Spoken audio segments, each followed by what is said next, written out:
Hi everyone, Kevin here. A little while back, I sent out a survey to all of you, my viewers, asking what else you want to see me cover on this channel. One area of feedback that I heard is that some of you would like me to host a question and answer session. On the community tab on YouTube, I posed the question, what questions do you have for me? And it turned out 133 questions came in. First off, thank you for submitting all of the questions, and today I'm going to run through and I'll share my thoughts on the different questions that you have, and I'll simply start at the top and work my way down, and we'll see how many we can get through today. The first question is from King Raj. If one's preparing for a job at Microsoft, what tips and suggestions would you give?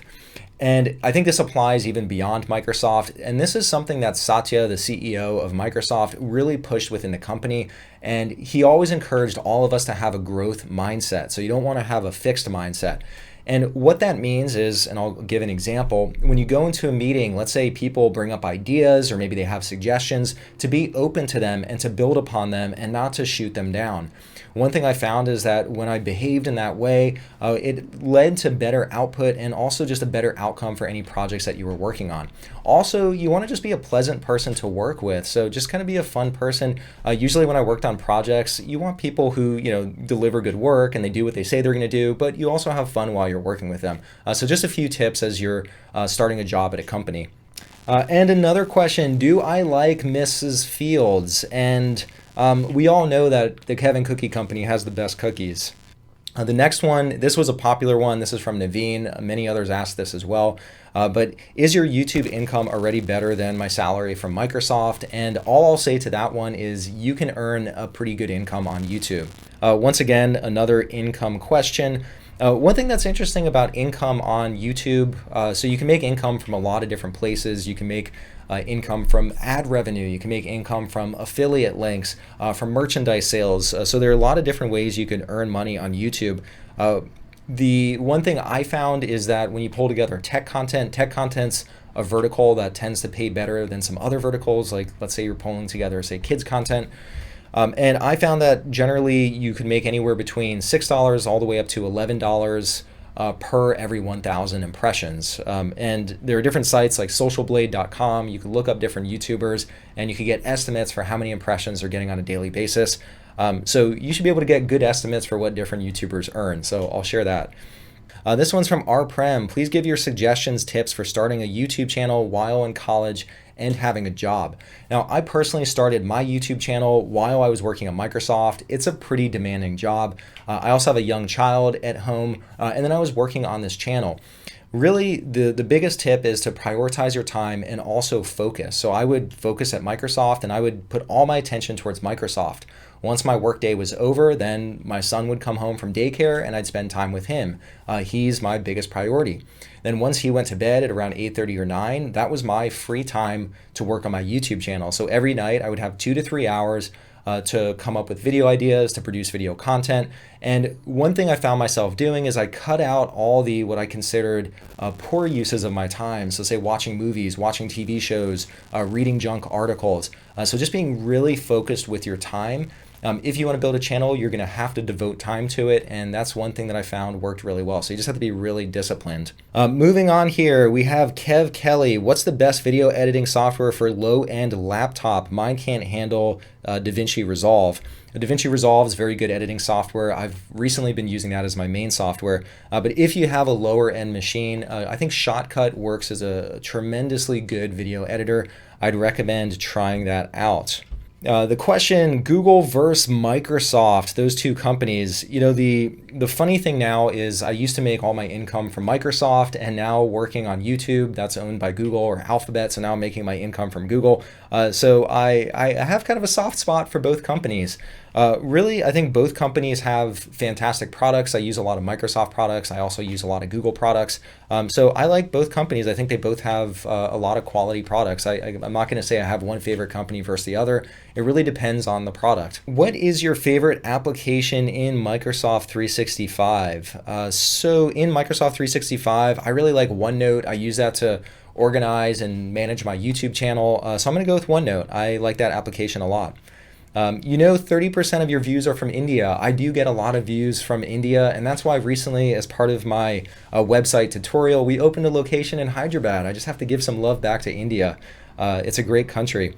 Did you join the Microsoft? Like, which year did you join and why you left? I did a whole video on why I left Microsoft. I joined back in 2006. I joined Microsoft right out of college, and I stayed there ever since then. So that was the one company I worked at since graduating college until recently I left to work on my YouTube channel.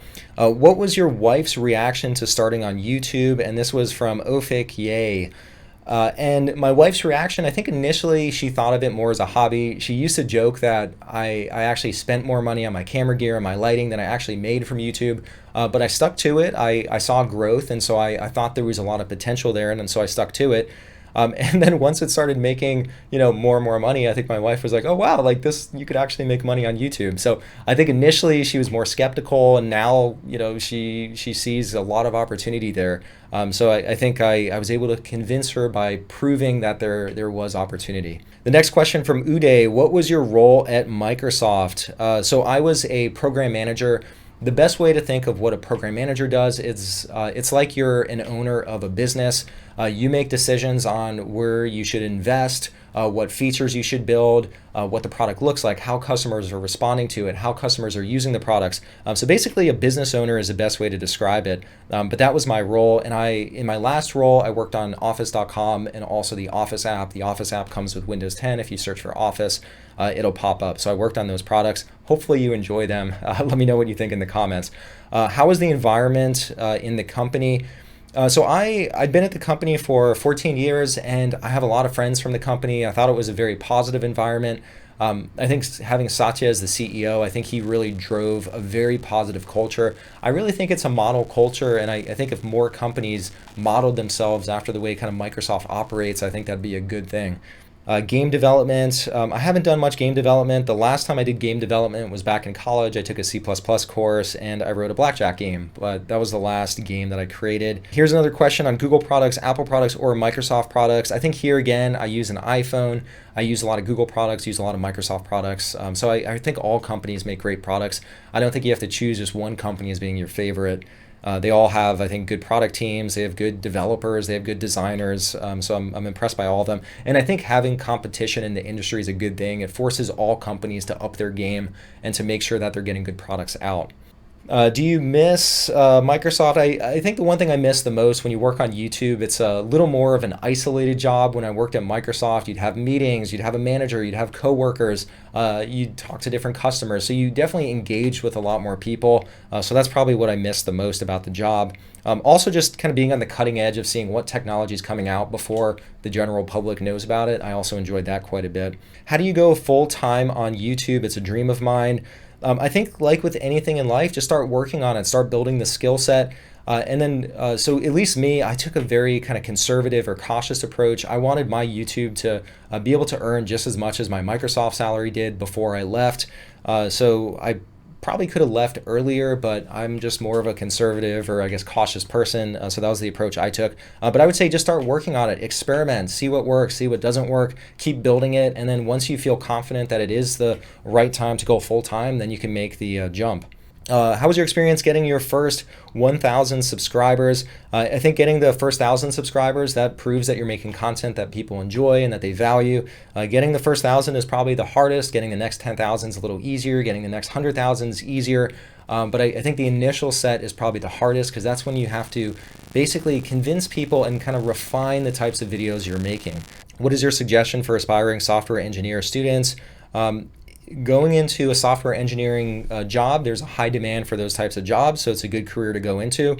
One thing I would also focus on is don't not only become an expert in coding and developing, but also have an open mind to kind of strategic decisions. So why are you doing certain things? What does the market need? What do customers want? I think that's also kind of an important mindset to have along with simply being able to develop. What's your most popular video to date? I did a video on how to get Office for free. It was a little bit of a controversial video because I pushed the Office online apps and they're not quite as feature rich. They have some features that the desktop apps don't have and vice versa. But that was definitely the most popular. A little bit of a clickbait title right there. So another question, how did you get the baking tray out of the oven without wearing gloves? So I pulled together a commercial for the Kevin Cookie Company, and I don't have gloves on. I really should have worn oven mitts. So maybe I cook cookies so often I have calluses on my hands so I could just pull the cooking tray out. That's how epic I am at my Kevin Cookie Company. Favorite programs, video editing. Currently, I would say DaVinci Resolve. Image editing, Get Paint or Paint.net. Web browsing, I use Chrome. Backup, I use OneDrive. Audio editing, Audacity. Note taking, I use OneNote. Web development, I haven't done much web development in a while. Back in the day, I used FrontPage, but it's been a while. So those are kind of my top apps in the different categories. How do you keep the consistency with your channel? I treat my channel just like a job. So, I sit down for probably 10 hours a day, just brainstorming ideas, putting together my videos, editing my videos, and then I just do that every weekday. You radiate so much positivity and confidence. Thank you. Is it natural or have you developed it by reading some books? One of the, I think, most influential books that I read and a book that I recommend is How to Win Friends and Influence People by Dale Carnegie. Very good book, and it really helps you just have a more positive mindset about things. And I think also you'll notice that when you're more positive, the people you're interacting with are also more positive, and you just lead a better life. So that's kind of mentality that I tend to take. And let's see, do you have an Instagram account? I do, but I don't really do much with it. I should do more with it. Do you know HTML and JavaScript? The first website I wrote, I just wrote the HTML by hand. They didn't really have any what you see or what you get tools at that time. So I read a book on HTML and just pulled together my own website. JavaScript, I don't code in JavaScript. I do know Visual Basic and C++. If your channel wasn't a tutorial channel, what would it be? I secretly would love to have a Mr. Beast type channel, but maybe in another lifetime. Or actually, Mark Rober is also a YouTuber who I just love. He always pushes experimentation, and I think that's a really cool channel type, but I think that'd be a really interesting one too. Do you know programming? Back in college, I took, I think I mentioned Visual Basic and C++, so I took some programming. I understand the basics of it, but I don't code all that often anymore. What microphone do you use? I have a Rode NT USB microphone. I think it works pretty well.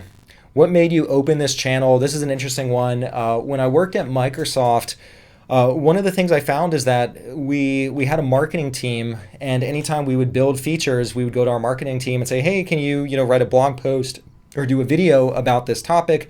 And of course they were constrained, and there's only so much capacity because they're representing all these teams across Microsoft. So I said, well, hey, let me make a video about it if they don't have the time. And then it just kept growing and it resonated. Another one, which version of OneNote do you think is going to survive? So the OneNote app, for those of you who don't know, there are many different versions of the OneNote app. You have OneNote that comes with Windows, OneNote that comes with Microsoft Office. There's also the OneNote web app. There's also the OneNote mobile app. So you have many different versions. In software development, the more versions you have, it's costly maintaining all those different versions of the app. I don't know if necessarily just one would survive. One thing you could imagine happening is perhaps you even have a re-architecture or even a new version emerge that all of them move towards. One of the problems with OneNote today is, especially when you're collaborating with many people on a OneNote, you tend to run into merge conflicts. So I wouldn't be surprised if just kind of it gets re-architected and a new version takes over across all of them. The question, are you American? I actually have US and also German citizenship, so I'm, I guess, dual citizenship. All right, well, that wraps up all of the Q&A session. Thanks for all the questions. They were a lot of fun to go through. Hopefully you learned a little bit more about me and you also got to hear some of my thoughts. If you enjoyed this video, please give it a thumbs up. Let me know what you think down in the comments below. To see more videos like this in the future, hit that subscribe button. Also, if you want to see me cover any other video topics, drop a comment down below. All right, well, thanks for watching. I hope you enjoyed, and I hope to see you next time. Bye.